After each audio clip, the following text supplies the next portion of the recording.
What's up, guys? It's me, Joseph Rothschild. Let's go! So I saw this challenge online. It's called the 3 a.m. Heavy Metal Foes Electromite Challenge. It is 3 in the morning, as you can see on my phone. So we're gonna call Heavy Metal Foes Electromite and see if we can get some pendulums unbanned. Let's go! So I'm dialing right now. Oh my gosh, you guys, it's actually her! It's actually her! Hello? Is this Heavy Metal Foes Electromite? Joseph, it's 3 a.m. What do you mean? I have a restraining order against you. Come on, let's not do this now, okay? I just really want to talk to the kids. Goodbye. Good afternoon, jank enthusiasts. I'm MBT, and this is 10-minute testing. Listen, you all know my position on pendulums. I dislike that they are completely uninteractive, board-building negate fest, and they're only ever fun for one of the two people at the table, either the person who wins the die roll, or the person who opens the anti-spell fragrance. But since every deck in Yu-Gi-Oh! Now is just a race to the bottom to see who can make more monster negates, I figure it's time to start treating the deck that tries to pretend Evil Swarm Nightmare is valid interaction a little more fairly. Presenting Pendulum Magician. But first, just a quick little housekeeping note. This month's Yu-Gi-Oh! Quarantine series will be hosted this Sunday, October 18th, starting at 10:30 a.m. Eastern Standard Time on twitch.tv/MBTYugiO. Hope to see you there. So here's the list, and I promise literally every bone in my body is aching to call this OEM, even though I know it isn't. As always, I'll give you a background about the archetype, a little bit of a discussion about what I hope the deck can do, and of course, the card by card. But first, this video is sponsored by Yu-Gi-Oh! Pro Deck. Yu-Gi-Oh! Pro Deck is an online strategy site for our mutual favorite card game. It's got a deck builder, card database, and a wealth of strategy articles. It's also where I post the Quarantine Series deck breakdowns, so give it a look at www.ygoprodeck.com. With that, let's take a peek at Pendulum. Pendulum is a deck that's been playable in some capacity for the last 2 or 3 years, always as a collection of the best monsters the summoning mechanic has to offer. First, it was Perform Pals and Perform Mages, then it was Magicians, and finally, it's been Endymion. Now, far be it from me to question the monster with so much text that learning his effect counts as reading theory, but Endymion's never really lived up to Pendulum's previous power levels. With the release of Double Iris Magician, however, the deck might be able to recapture some of its lost luster, ending on boards that, instead of farting out a quadrillion monster negates, make more interesting pieces of interaction, like Time Pendulum Graph. We're playing a modified version of Exordio's decklist, with some changes made to the extra deck and main deck ratios. We're making use of the newly released Odd Eyes Revolution Dragon to search Darkworm early and often as a pendulum to pitch for Pendcall, as many Magicians as we can cram in here without making it inconsistent, and 3 Tuning Magician, which might as well just be Jet Synchron. Ideally, we'll be able to end on the negates we all used to respect: Vortex Dragon, Dawn Dragster, and Evil Swarm Nightmare. Not this easy mode Appaloosa garbage you Zoomers are so accustomed to. So with that, let's get into the card by card. Firstly, the Dragons. 3 Revolution, 3 Darkworm, and a Donut. Next, the Sorcerer, 3 of him, and a Time Gazer Magician. Speaking of Magicians, we've got a ton. Dragon Pit, 2 Oath Dragon, 3 Wisdom Eye, 3 Harmonizing, a Double Iris, a Celestial, a Purple Poison, and 3 Tuning. For spells, we are on 3 Allure, 3 Duelist Alliance, 3 Pendulum Call, 2 copies of Desires, I know, roast me in the comments all you want, a Foolish, a Star Pendulum Graph, and 1 Trap, a Time Pendulum Graph. In the extra, we're on Vortex, Borreload, Clearwing, Meteor Burst, Dawn Dragster, Absolute, Dark Rebellion, Abyss Dweller, Tornado Dragon, Nightmare, Access Code, Appaloosa, Unicorn, Selene, and Hawk. So with that, let's jump into the games. Our first match is up against Monarch, and oh my god, we're already playing versus the second most powerful deck in the game? No, completely seriously though, congratulations to Lithium on an extremely poggers run in the most recent Remote Duel Invitational. Let's see if our opponent can replicate it. Our hand is a little bit scuffed, it doesn't have access to a Pendulum Call, but we can maybe MacGyver something together with this Star Pendulum Graph. We'll set both the Harmonizing Magician and the Wisdom Eye Magician, triggering the effect of the Wisdom Eye Magician to summon a copy of Oath Dragon Magician to scale and add a Harmonizing Magician to hand. We'll put that Wisdom back, then normal summon a Supreme King Dragon Darkworm for a Donut, and Pendulum summon 3, triggering the on-field effect of Harmonizing Magician, which does not have a level stipulation for a Dragon Pit. We'll overlay for an Absolute and go into a Hauka Fibrax, triggering both its effect and the effect of the Absolute, ending on a Vortex and a copy of Tuning Magician.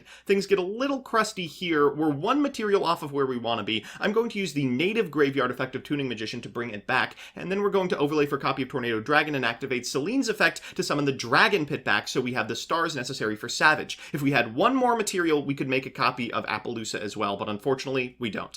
Our opponent's going to lead with a copy of Tenacity. They'll follow it up with the Pantheism. I figure we probably should negate that. They'll Stormforth, which I was very afraid of, and we will negate it with our Vortex. Our opponent summons a monster. I'm gonna pop that card with my Tornado Dragon until I realize it's no longer treated as a trap. Huh, should have read.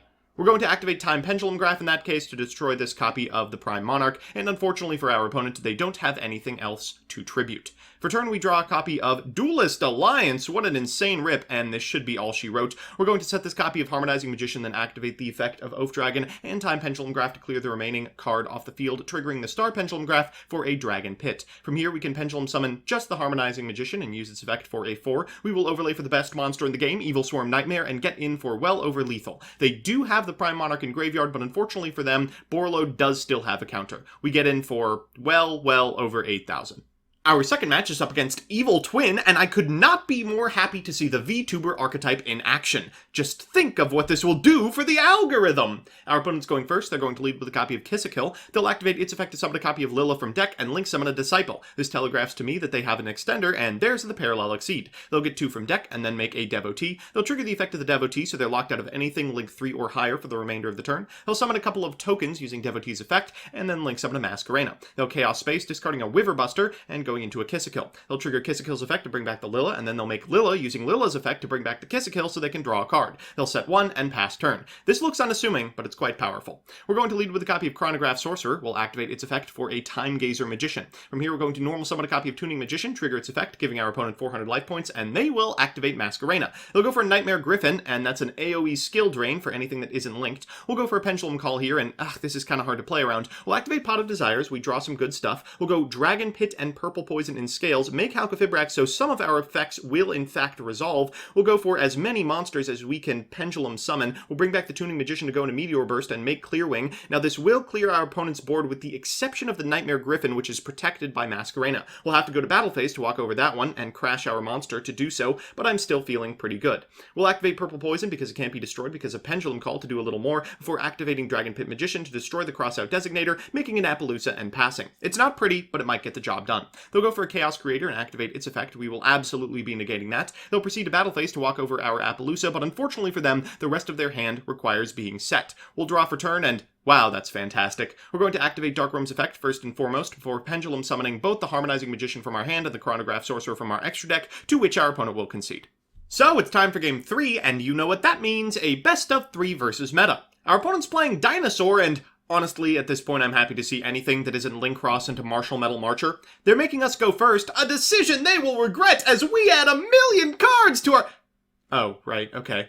Well, not a lot of hand traps end our turn, but Droll and Lockbird does. We'll make Evil Swarm Nightmare and pass. Our opponent will activate Foolish Burial, sending a miscellaneous source to the graveyard, whose effect they will activate to summon an Animadorned Archosaur from deck. They'll activate Archosaur's effect, popping this copy of Petit Pteranodon so they can summon a Pankratops. Well, we have to Nightmare the Pankratops, and they have to Pankratops our Nightmare, and afterwards they'll make an Ultimate Conductor Tyranno. But that's it. We survived.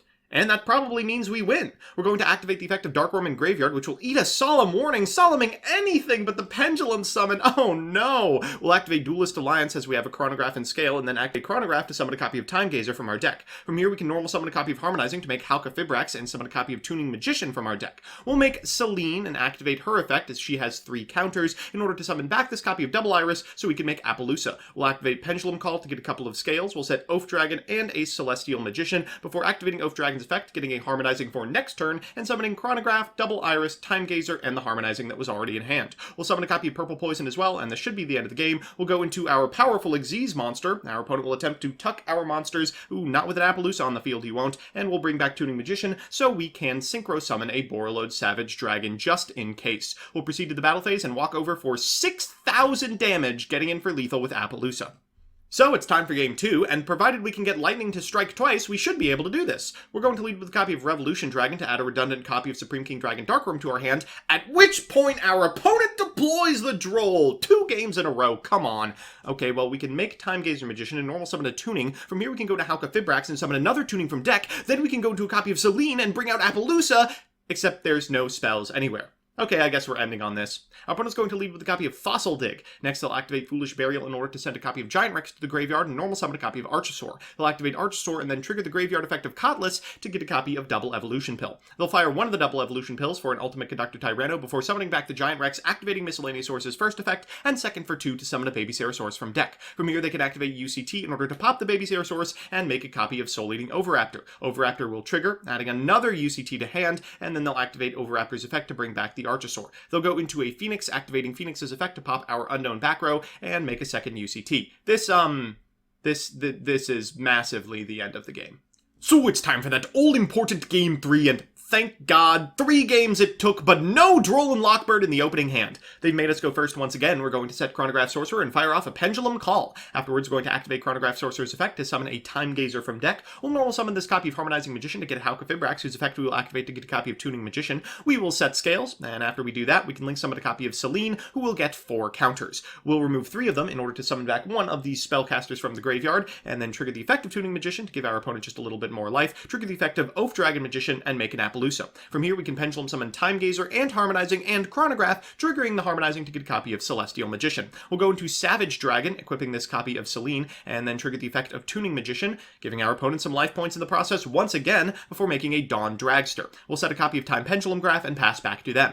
Our opponent's going to lead with a copy of Fossil Dig. Yeah, that's not resolving. They'll follow it up with a copy of Double Evolution Pill. That too is not going to resolve. They'll activate Miscellaneous Source. Yep, we'll negate that as well. And all they are left with is a copy of Petit Pteranodon. They'll go for the Miskin Graveyard, but again, we are not going to allow that to resolve. They get to walk over the Appaloosa, but it is a cold comfort with no cards in hand. For turn, we draw a copy of Revolution Dragon. I suppose we will activate it. We'll get a copy of Dark Worm and normal summon the Dark Worm so we can add a donut to our hand. After that, we're going to link summon a copy of Unicorn and activate Oath Dragon Magician's effect, adding the Harmonizing back before special summoning the Gate Zero, the Time Gazer, and the Harmonizing Magician for a purple poison. From here, we can make a Meteor Burst Dragon and use its effect to bring out the Dragon Pit so we can overlay for an Absolute Dragon and make an Access Code Talker and a Vortex Dragon. That's going to be a huge Access Code Talker, and we'll use this effect to pop this copy of Petit Pteranodon, who will trigger, and we will negate with Borreload Savage. We'll proceed to the battle phase and do an embarrassing amount of damage.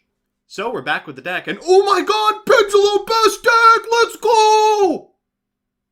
Sorry, I don't know what came over me. Let's do the pros and cons. First, the pros. 1, the deck's just about as powerful as it was back in the day. Obviously, Electromite was a huge loss, but Halqifibrax is a sweet game. 2, it plays very well against the suite of sweepers that give other decks pause. Dark Ruler No More is not fantastic against Time Pendulum Graph, for example. 3, God. There is just something so beautiful about a deck that puts up Evil Swarm Nightmare, books twice, and wins because of it. Appaloosa who?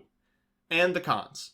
1, the problem with Pendulum has been, for the last few formats, that it requires 2 additional monsters that other decks don't. Like, why play this over Infernoble Knight? You have to draw 2 more cards. 2, there's finally choke points to the strategy that has avoided them for so long, and unfortunately they're the same choke points as other meta decks, Halqifibrax and friends. 3, decks right now can chew through anything. You seriously think that Tornado Dragon is going to be relevant against a deck with 90 plus extenders like Dragon Link? All in all, it's a sweet list, and I hope the deck comes back into vogue, but with one notable exception, I don't think you're going to see Tier 1 meta success with this. So that's that. As always, thanks to my patrons Dominic Ernst, Hakuo, Alex Perea, Candyman, Chibi Gohan, Koibo275, Crispy, Dimsum05, Frosty, Intercrest, James Oaks, King Magic Ruler, Lavender Lemonade, Mike Carlotti, Rocky Hernandez, Rose Lapine, Sir Tachyon, Space Dandy 1993, Tyler Slacks, Tyrese Biggums IV, Adam Trevino, Adrian Bra, Amita Elefandi, Algis Marcinkevicius, Andrew Benson, Andrew Ferruia, Andrew Horseman Linderman, Angry Bread, Apex Systems, Billy Williams, Blake Root, Blair, Candide, Chad Bortz, Chess Prime, Chorps Away, CJ Alex Cobbin, Dan the Man Hoban, Darcy Taves, Devin Dees, Dylan Conley, Dive Missile, Donnie Fillerup, Distrin, Emperor Stove, Ernesto Ibarra, Fighting Fanglong, FUTR, Gamer Games, Gavin Charlie Kowski, Isaac Jackson, Jane Linya, Jared Lorman, Jason Leonard, Jeff Leonard, Jose Luis Cortez, Juliet Chulian, Corey Hess, Kurikaze, Lawrence, Lucas Girtis, Lucky Number 5, Lucas Arizo Hansen, Meadow Edits, Mezzo Emrys, Michael Oskavar, Kamune Arashi, Nick Extreme 99, Nix Dolores, Picnic Blasted, Pro FP2, Pro Yugi Dad, Samsoon, Safik Ashley, Seeker, Sean Dial, Second Shine 55, Snowman 51, Standards Objective, Swinkles, This Machine 237, TJ Steakhouse, Yuri's Best, Zach Janchewski, Zach McKee, and Yukie. If you like what you see, please consider subscribing. And if you want to be part of the process, consider following me on Twitch as well. See you next time.